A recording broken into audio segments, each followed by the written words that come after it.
Our research confirms that poor privacy experiences can be damaging for a brand, but it also suggests that good privacy experiences can provide the brand with a real advantage.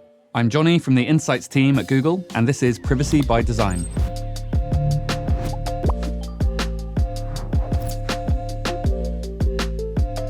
Privacy is a complex, challenging, technical, maybe even daunting topic. So we're going to be talking about our feelings. Because feelings, it turns out, are at the very heart of privacy, both for consumers and for brands. In what sense are feelings at the heart of privacy? In partnership with the research agency Ipsos, we've been doing research for a couple of years now into consumer expectations around privacy. And what we found is that giving people controls is not sufficient. Creating a genuine feeling of control is actually what's critically important both for customers and for brands. Why is a feeling of control so important for marketers to understand? First and foremost, feelings of control are important because they show that marketers are meeting those expectations from their consumers. But we also struck upon an intriguing finding in our research, which is that when there's a feeling of control, people feel that the ads coming from those companies are more relevant and they feel more emotionally positive about the communications from that company. This is intriguing because it suggests a win-win scenario for customers and for brands. What can companies do to give people a genuine feeling of control? Our research suggests that companies can create a genuine feeling of control if they follow the 3 M's principles. Make it meaningful, make it memorable, and make it manageable. Make it meaningful means ensuring the customer knows what's in it for them. Making it memorable means that the customer remembers consenting or at least pretty confident that they did. And make it manageable means that you're offering the ability for customers to change their preferences should they ever want to. What has the latest wave of research revealed? We wanted to dig deeper than we had done before, so we designed a study to find out what happens to marketing outcomes, such as people being willing to trust your brand with their data or their brand preferences, when that feeling of control becomes noticeably weaker or stronger. In order to do this, we set up a survey-based experiment across 5 different industry verticals and 5 different European countries. How did the research experiment work? We divided our research respondents into 4 groups, each facing a different hypothetical scenario.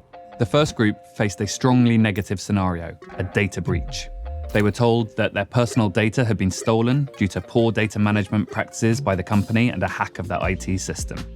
It wasn't clear at this stage whether their payment details had been lost. And by the way, this had happened a week ago, and we were only telling them that it had happened now.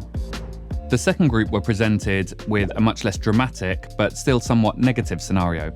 They were required to accept cookies in order to continue browsing the website and asked to accept terms and conditions that meant that the company could share their data with third parties. The third group were presented with a somewhat positive privacy scenario which followed our 3 M's principles. They were given active control and choice over what data was stored and for how long, and they were given reassurances about how the data would be protected and that it wouldn't be shared with third parties. And the final group were presented with a scenario that involved all of those good privacy practices, but on top of that, they were offered a personalized monetary discount. How did the scenarios compare? When it comes to people's likelihood to trust a company with their data, we expected the data breach scenario to be by far the worst, the middle 2 scenarios to be a little bit negative and a little bit positive, and the scenario with the monetary discount to be the most positive. But consistently across countries and verticals, that's not quite what we found. We found that the scenario with the poor privacy practices was almost as bad as the data breach scenario, which suggests that if you get privacy wrong, it could be difficult to win that trust back. To our initial surprise, we found that people who were offered a monetary discount were actually less likely to then want to share their personal data with a brand than those who had just offered the good privacy practices. What we hypothesize is going on here is that when actually a data sharing agreement is combined with a monetary discount, then people feel that maybe something else is going on here that they don't quite understand. They maybe feel a bit suspicious. That doesn't mean to say that monetary discounts don't work. Of course, many companies know that they do. But when it was presented at the same time as a data sharing agreement, it did seem to somewhat backfire. What practical steps can brands take to build a feeling of control with their customers?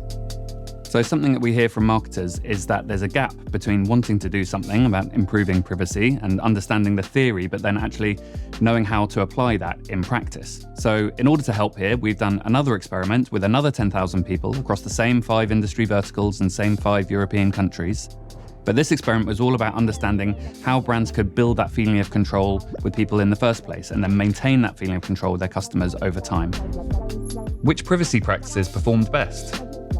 We identified 9 privacy practices to put to the test. Some of these are commonplace practices used by many brands today, such as asking people for consent to personalized website content, and others were more rarely used today, such as a specific pledge to customers about how their data will be treated and used. The good news is that all 9 practices that we tested had a positive, significant impact on the feeling of control. But the 3 that came out the top were firstly, asking people how and how often they would like to be reminded about their privacy settings. Secondly, providing an email digest of the privacy preferences they'd chosen. And thirdly, presenting the benefits to them of a personalized website experience as some kind of emotional benefit rather than as a functional benefit. Is there a benefit to implementing multiple privacy practices?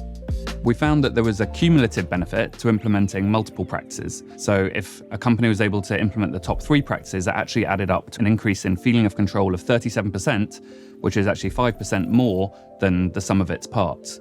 Now, it might not be practical in the real world for all companies to implement all 9 of these practices, but our research suggests the more that you can implement, the better.